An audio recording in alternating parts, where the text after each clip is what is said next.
જય શ્રી કૃષ્ણ। આજે આપણે જો વઘારેલા ભાત બનાવશું, તો એના માટે આપણે ભાતને બાફીને લઈ લીધા છે। આપણે છૂટા ભાત કરવા હતા એટલે તપેલીમાં પાણી, મીઠું ને ભાત લઈ અને આપણે બાફી લીધા છે। જો એકદમ છૂટો દાણો બાફ્યો છે।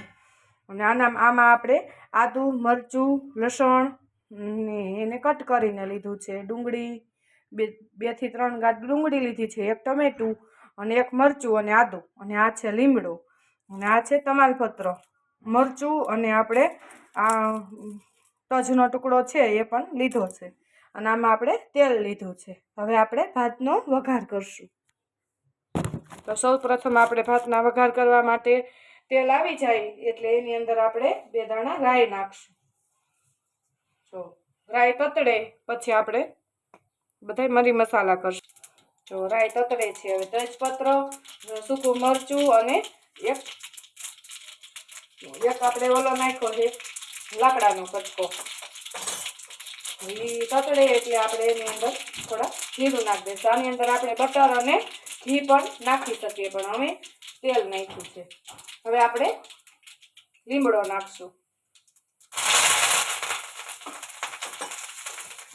થોડી હિંગ નાખશું અને આપણે આ ડુંગળી છે 3 લીધી છે, એ ડુંગળી નાખી દઈશું।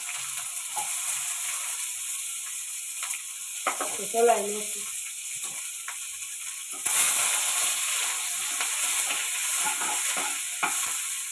ડુંગળી થોડીક સાંતળે પછી આપણે ટમેટા ને એવું નાખશું।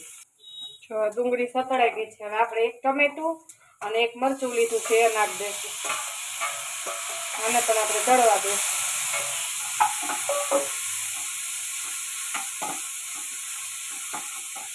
આમાં આપણે અડધું ફાટું લીંબુનું નાખશું, એટલે આપણે ટમેટું આપણે 1 જ લીધું છે નાનું એવું।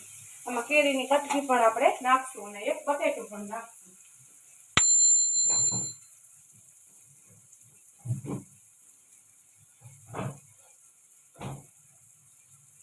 હવે આની અંદર આપણે આ કેરી છે એને ખમણીને નાખશું। આપણે ચીરું કરીને પણ નાખી શકીએ, ખમણીને નાખીએ તો ખાટો મીઠો સરસ સ્વાદ આવે। એટલે આપણે 1 કેરીની ચીરને ખમણીને નાખી દઈશું। જો આવી રીતે, અને આપણે આટલી કટકી પણ નાખી દઈશું કેરીની, ચલાવી લેશું। જો હવે આપણે આની અંદર હળદર નાખશું અને 1 ઘૂંટડા જેટલું પાણી પણ એડ કરશું, એટલે આ સરસ ચડી જાય।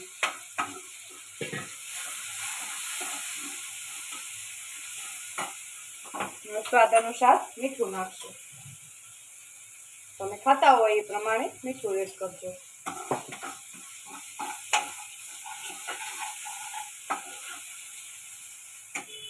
બે દાણા આપણે ખાંડના પણ એડ કરશું। અને આ મેગી મસાલો છે એને પણ આપણે ભાતમાં એડ કરી દઈશું। પાણી નાખીએ ત્યારે આપણે મેગી મસાલાને ધીમો ગેસ કરી અને એડ કરી દેવાનું બધું। હલાવી અને આપણા ભાત એડ કરી દઈશું। તો આપણે આની અંદર ભાત એડ કરી દઈશું, ગેસ ધીમો કરી અને ભાતને એડ કરી દઈશું। આપણે બધા જ ભાત નાખી દઈશું। તો ભાત છે એટલે સરસ મજાના છૂટા છૂટા રહેશે।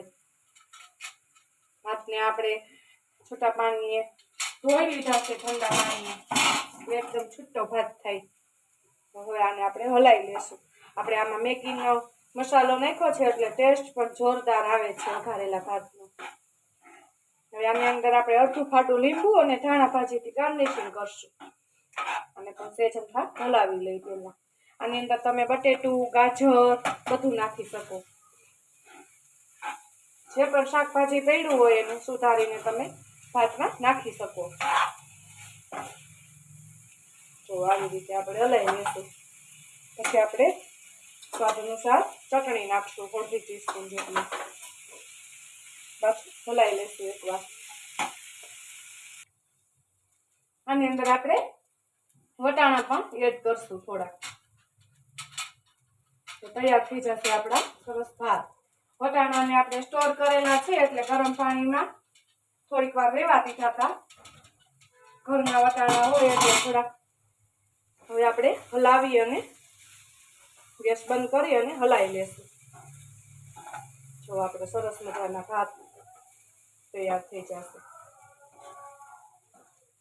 જો હવે આની અંદર આપણે કોથમરી પણ નાખી શકીએ. તો તૈયાર છે આપણા સરસ મજાના છૂટા એવા વઘારેલા ભાત. જો એકદમ ખીલા ખીલા અને સરસ મજાના આપણા વઘારેલા ભાત તૈયાર થઈ ગયા છે. જો એક દાણો સરસ મજાનો છૂટો છે. જો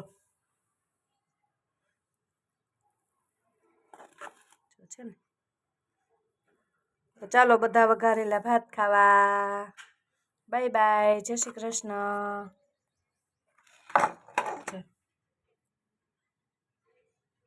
બાય બાય. જય શ્રી કૃષ્ણ.